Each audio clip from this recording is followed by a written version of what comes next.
Hey everyone, Brandon from Top10Gamer.com. I'm excited because I'm coming at you with our $1,500 gaming PC build for the month of November, heading into December. Got some good deals going on out there. Hope you're looking around if you're building a PC. I've been getting lots of questions about this, so here we go. Okay, so we got Thanksgiving coming up, great deals, Black Friday deals, Cyber Monday deals coming up. You guys should look for all of these kinds of things. Rebates can save you a ton of money when you're building a computer, but at the same token, it is Thanksgiving, and I don't have a ton of time. I've got all my family. The kids are home from school. Thanksgiving's at our house this year, so we're going to jump right into the build. For processor, there's three choices you have here. The i7-4770K, which is going to be around $30. It's on sale this month. Or the i5-3570K, it's on sale for $200 this month, as opposed to the Haswell i5-4670K. Or the FX8350. Now, which one's going to give you the best performance? And the truth is that they're all going to give you very, very similar performance. What the i7-4770K is going to give you is the hyper-threading. And so that's up to you if you want that.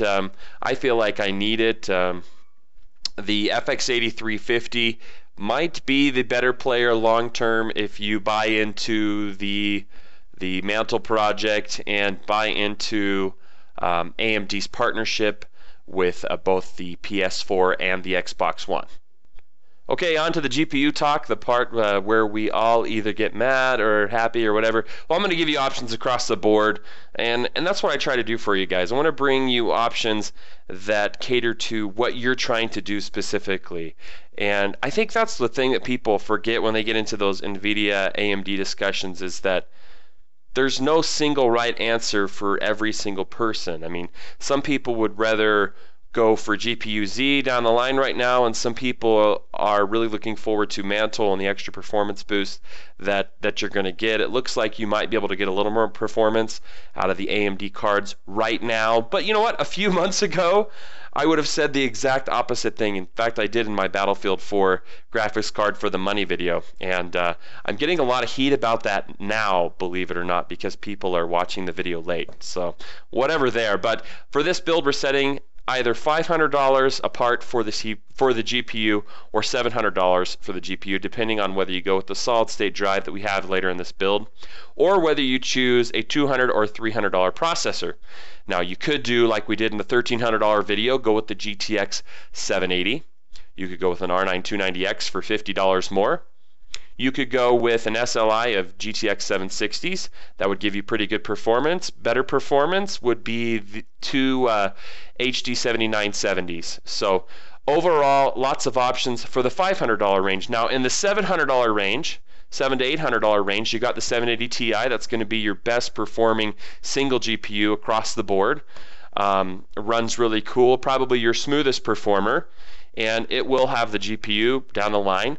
You could also Crossfire R9 280Xs here, so that would give you better performance than the 780 Ti, and it just all depends on whether you're willing to do that. Deal with a dual card configuration. I can tell you that most people don't want to. So, you know, if you're willing to be one of those people that tweak your system, and you know, if you're running in 1440, also that's another consideration.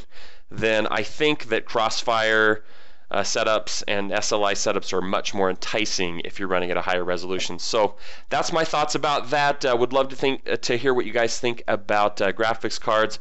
Also, I'm going to throw up a write-up on this on the website later. I'll put it in the description below and put it to a vote. You know, we put last build, we put it to a vote whether you'd rather have a single GTX 780, an R9 290X, or SLI 760s or 7970s, and you guys voted, and the answer was 780. So for the most part, people would rather have the 780 in the $500 category. That being said, I think there's a lot of people out there that would rather have the R9 290X. So again, we're just keeping it real, doing a vote, keeping you guys involved, and I think when we have reader interaction, then it takes a little bit of the guessing game away, especially when we put it to a vote.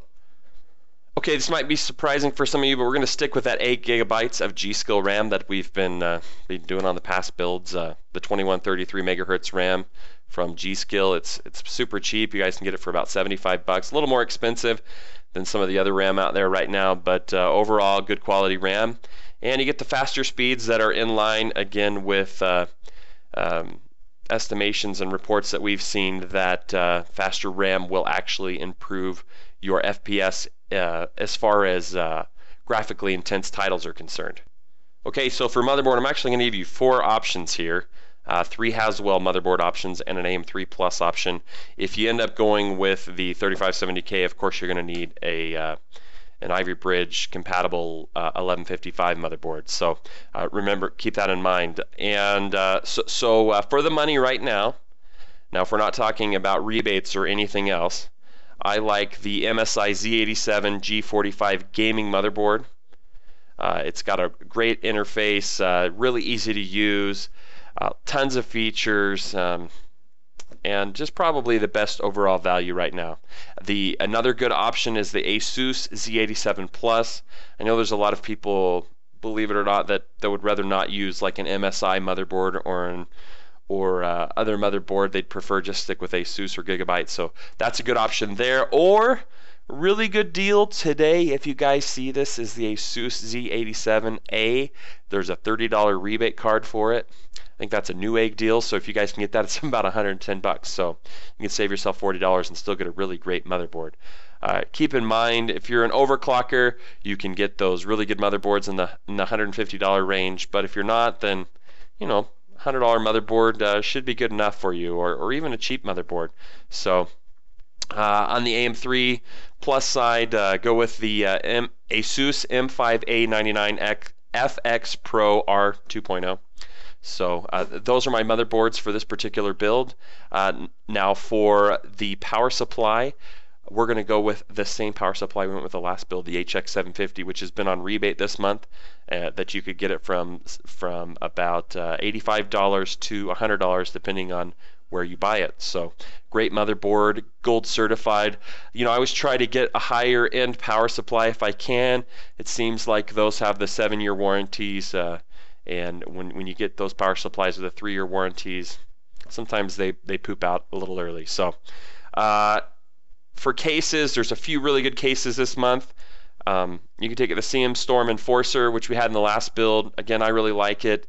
Probably a more popular option is the NZXT Phantom 410, also on sale this month. And right now, if you guys, again, one of these today things, if you go take a look at the Corsair Carbide 500R, today it's $30 off at Newegg. So if it's still there, the deal's still there, that's probably the choice to get. Again, if it's not, that's the difficult part about doing these builds for you guys, is things not only change every month, they change every day. And right now during the holidays, it's like they change every minute. So I'm just trying to bring you the best information possible. Go out and find what works for you. For hard drive, we're going with the WD10 Easy EX from Western Digital. That's a 1 terabyte drive. You guys can spend $40 more. I saw a 3 terabyte drive on Newegg today for $100. So that's all up to you. For solid state drive, there's only one drive that I recommend. That's a Samsung 840 EVO. Love those things. Got one in my computer, just screams. So we're going with the 250 gigabyte version. Gives you a little bit of wiggle room here in terms of what games you're keeping on it. And I would keep your games on your solid state drive, just so you can get that extra loading, that fast loading time. For CPU cooler, I'm going to give you 3 choices: 2 CPU fan CPU cooler options and a liquid CPU cooler options. Most people don't realize that the fan options in general are the better value for the money. So now for actually, I'm going to give you 4 options. For an inexpensive option, you got the Hyper 212 Evo. This is for people that just want to do a basic overclock, and you really can, and it works across all platforms. And it's $30. Hyper 212 Evo. Go with that one. If you want to go up from there, you could go with the Zalman LQ320 liquid cooler. I think that one's around $70. Pretty good deal. It's Tom's Hardware approved. that as well as the last liquid cooler I'll mention. Then if you want to step up from there, you go with the Noctua 6. Now, in terms of performance, cooling, value, and how loud your fan is, this is probably the best bang for your buck CPU cooler, period, liquid or whatever, unless you're willing to go buy a kit. So Noctua 6. Now the thing is kind of a beast. It's just huge. So if you don't want that, then just keep that in mind, that this is just a very large CPU cooler. Now, some people, myself included, actually like the fact that it's so big, but just don't expect to take this thing back and forth from your friend's house. If you put this in your case, then you can, move it around your house, but don't move it across country. From there, you go to the H100i liquid cooler, and that's going to give you the best performance. It's a little loud, especially if you're running in like a performance mode.